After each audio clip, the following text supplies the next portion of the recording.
surah At-Talaq ayat Allah SWT berfirman, yunfiq ba'du sa'atin min sa'atih, adalah orang yang punya kelapangan berinfak sesuai dengan kelapangan yang dimilikinya. Wa man qudira rizquhu, dan orang yang rezekinya terbatas, yang dihindarkan, fal yunfiq ma Allah, mereka juga punya kewajiban untuk berinfak sesuai dengan apa yang Allah berikan kepadanya.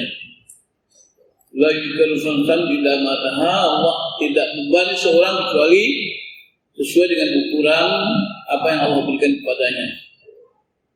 Saja Allah badang susra, nanti Allah akan menjadikan kesulitan itu menjadi mudah.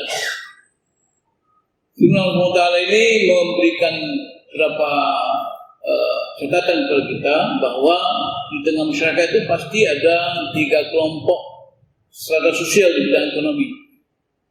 Ada orang disebut dengan orang yang agniya, orang-orang yang have, yang punya. Dan ada orang-orang yang middle, orang yang tidak kaya tapi juga tidak miskin.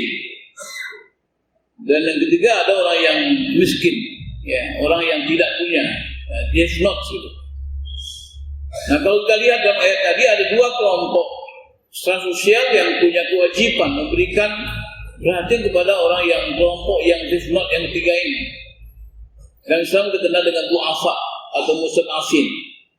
Du'afa itu sifat orang yang lemah dan tenang, mungkin keterbatasan pemikiran, keterbatasan modal, keterbatasan akses ekonomi yang dia miliki terbatas gitu. Tapi ada mustad'afin. Mustad'afin itu ism maf'ul, mereka yang dilemahkan, miskin secara struktural. Jadi ada miskin kultural, ada miskin secara struktural. Ini satu hal yang barangkali dimanapun ini ada kelompok yang 3 ini ada. Sekalipun negara yang sudah negara yang sejahtera, tapi ukuran kaya, menengah dan miskin itu berbeda dengan kita. Katakan misalnya di Uni Emirat Arab misalnya, orang kayanya udah luar biasa. Mungkin jumlah orang kaya sangat besar. Yang menengahnya mungkin barangkali di bawah itu, kemudian yang miskin barangkali itu sangat kecil. Ya, mungkin piramidanya sudah terbalik gitu. Mungkin ukuran miskin di sana pun juga barangkali bukan miskin seperti kita. Ya, susah cari makan, bukan gitu. Miskin di sana mereka punya rumah, mereka punya jaminan sosial. Ya, beda dengan miskin kita. Tapi setiap tempat, di setiap negara dimanapun pasti ada 3 kelompok sosial ini. Ada orang kaya, orang menengah, dan orang miskin. Nah, di dalam Islam itu perbedaan itu sesuatu yang diakomodir. Tidak ada larangan orang bisa kaya sekaya-kayanya. Ya, orang tidak dibatasi, ya. Tapi dalam Islam itu ada semacam prinsip bahwa orang kaya itu juga harus mempunyai kepedulian terhadap orang miskin. Jadi sehingga dikatakan oleh Allah Ta'ala bahwa wa fi amwalihim haqqul lisa'ili wal mahrum.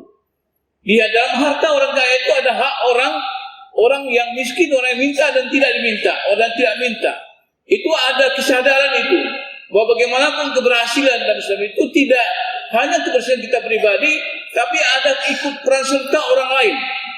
Ya, katakan misalnya seorang kaya, dia tidak bisa kaya kalau tidak ada pegawainya, tidak ada karyawan. Pabrik tidak bisa jalan kalau tidak ada buruh.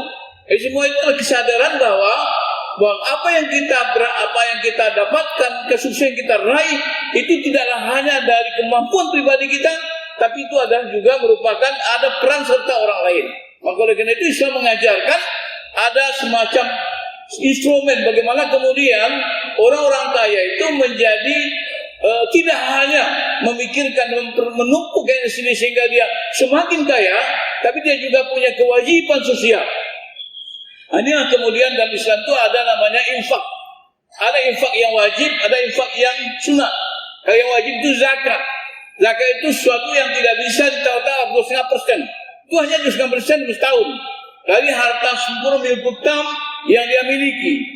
Nah itu sekarang oleh negara kita sudah jadikan undang-undang. Walaupun itu belum merupakan mandatori, merupakan kewajiban, tapi sudah ada undang-undang zakat. Ya. Ini adalah merupakan sebuah model Islam, sebuah konsep Islam di mana bahwa orang-orang miskin, orang-orang kaya itu tidak boleh kaya semau-maunya kemudian tanpa memikirkan orang miskin. Sehingga ada ayat dan surah 7 itu mengatakan jangan sampai kekuatan modal itu hanya beredar berputar di tengah-tengah orang kaya saja, sehingga orang-orang miskin tidak mempunyai akses untuk melakukan usaha-usaha untuk meningkatkan kesejahteraan mereka. Sidang jemaah yang berbahagia, inilah merupakan hal yang di dalam Islam bukan merupakan hanya kewajiban konstitusional, tapi merupakan kewajiban agama. Kalau negara kita sudah ada ketentuan, sebetulnya undang-undang kita ini sangat sesuai dengan prinsip-prinsip Islam. Bahwa dalam pasal 3 undang-undang ayat 3 itu menyatakan bumi dan air dan semua kekayaan terkandung dalamnya itu dipergunakan sesuai umum rakyat, bukan kemakmuran sekelompok orang. Bukan hanya kapital, bukan hanya oligarki, tapi harus dirasakan, dinikmati oleh rakyat. Karena itu adalah amanah dan itu kewajiban pemerintah negara, siapapun yang memerintahnya wajib menjadikan semua kekayaan negara ini menjadi alat untuk memakmurkan bangsa, memakmurkan rakyat. Nah, di dalam Islam itu hanya tidak merupakan hanya kewajiban nasional. Ini kewajiban bernegara, kewajiban bermasyarakat, kewajiban beragama. Sehingga dalam Islam itu ada namanya teologi Al-Maun, yang disebut dengan surah Al-Maun, di mana Allah SWT berfirman, "Araita alladzi yukadzibu fadzalika alladzi yad'u al-yatim wa la yahuddu 'ala ta'am miskin." Allah mempertanyakan kepada Nabi Muhammad SAW, tahukah engkau yang Muhammad orang yang mendustakan agama? Orang yang membohongi agama, yang mengkhianati agama. Siapa? Orang yang menyia-nyiakan yatim, kemudian orang yang tidak pernah mensejahterakan orang miskin. Itu disebut dengan orang mendustakan agama. Mungkin barangkali dia haji berkali-kali, dia bisa umrah berkali-kali, dia katakanlah sholat, dia segala, tapi ketika dia tidak punya tanggung jawab sosial untuk mensejahterakan orang miskin, maka disebut dengan orang yang membohongi agama. Sehingga Allah SWT dengan jelas mengatakan, "Fawailul lil musallin." Celakalah orang yang sholat. Orang sholat dilaknati Allah SWT. Kenapa? Alladzina hum an sholatihim sahun. Karena mereka lalai dari sholatnya. Siapa yang lalai dari sholat itu? Bukan lalai waktunya, bukan lalai pelaksanaannya, tapi Allah katakan alladzina hum yura'un. Itu badal bayannya adalah yang dikatakan lalai, yang dilaknati Allah lalai daripada hakikat sholat. Orang yang sholatnya ria, bukan karena Allah Ta'ala. Kemudian wa yamna'un al-ma'un. Mereka yang sholat tapi mereka menahan harta yang bermanfaat. Mereka punya harta, mereka punya modal, tapi mereka tidak pernah memberikan akses kepada orang-orang miskin untuk memanfaatkan modalnya, memanfaatkan kayanya untuk meningkatkan kesejahteraan orang miskin. Itu wala yahuddu, bukan yutimuna ta'am, tapi yahuddu ala. Yahuddu ala itu artinya berusaha bekerja keras untuk bagaimana orang-orang miskin bisa dinaikkan, ditingkatkan kesejahteraannya. Sudah cuma yang berbahagia, ini adalah merupakan kewajiban berkampanye hari ini. Orang yang punya pemikiran, dia bisa kaya sendiri, dia kemudian bisa berhasil sendiri, kemudian dia tidak pernah berpikir dan bagaimana ya dia bisa menyejahterakan orang lain. Padahal sebetulnya kalau kita pikir, orang yang punya kekayaan katakanlah 1 triliun, katakan 1 triliun, dia berikan 500 miliar, dia juga jadi orang kaya. Apalagi orang yang punya 10 triliun, dia kasih 5 triliun pun untuk menyejahterakan orang miskin sebagai modal untuk membangkitkan semangat orang miskin, itu dia masih orang kaya. Tapi hari ini kadang-kadang ada orang yang hilang akal. Dia punya duit banyak, dia tidak punya cara memahami dirinya. Dibikinlah macam-macam cara kegiatan-kegiatan yang tidak bersentuhan dengan bagaimana supaya meningkatkan orang miskin. Oleh karena itu sedang Jumat yang berbahagia, marilah kita sebagai muslim menyadari tanggung jawab ini. Sebagai muslim kita tidak hanya tanggung jawab pribadi kita, tapi kita boleh kaya sekaya-kaya, tapi kita punya kewajiban sosial. Ada orang yang kaya, ada orang yang menengah, ada orang yang miskin. Maka dua kelompok sosial tadi harus memberikan perhatian.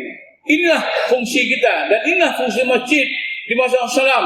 Masjid tidak hanya sekedar dimakmurkan untuk salat, tapi masjid juga menjadi tempat di mana di situ terjadi upaya-upaya bagaimana mensejahterakan, memberdayakan masyarakat sehingga orang miskin tidak dibiarkan miskin, tapi ada upaya kita bersama-sama bagaimana kita membangun masyarakat Islam ini masyarakat yang kuat, sehingga kekayaan tidak hanya beredar pada sekian persen orang-orang yang kaya, orang yang kuat, tetapi kemudian orang-orang yang ada presentasi yang banyak mereka dibiarkan miskin tanpa ada upaya-upaya yang maksimal untuk memberikan kesejahteraan mereka. InsyaAllah mudah-mudahan siapapun kita, siapapun pemimpin kita, selalu kita harapkan punya tanggung jawab besar untuk memakmurkan bangsa kita. Apalagi ini amanah konstitusi kita, bahwa semua kekayaan bangsa ini harus kita gunakan untuk kesejahteraan rakyat, sebesar-besarnya.